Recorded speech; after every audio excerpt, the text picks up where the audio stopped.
So today we are comparing two separate cold brew coffee makers. We have this one from Takeya, which is a cold brew iced tea and cold coffee maker.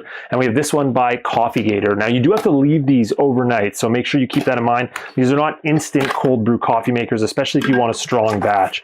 So I'm going to pull out this one from Coffee Gator that comes with a few extra accessories. This one's a little bit more bare bones. Now let's start with the quality of both of them before I explain how they work. This one is a plastic outer shell. It has a decent look and design to it, nice filter inside, and you're going to notice it's quite a bit bigger than this model. Now this model is completely glass, and it has a great inside filter, really nice top to it, great feel handle. So the quality of this one is definitely a lot higher.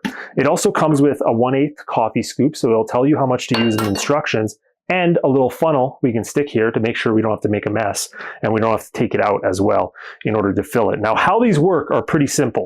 You're gonna unscrew the top here, and what we wanna do is you want to take your filter right here. Now you're going to fill this jug up with water, as much water as it says, and then you're going to fill this up with coffee grinds or tea as much as it says. You then connect it right here. This filter is water permeable. That means no water is going to go back through. Water can go through, but the coffee grinds can't. And now you're going to let it rest like 12 to 24 hours, and it's going to give you a nice strong cold brew.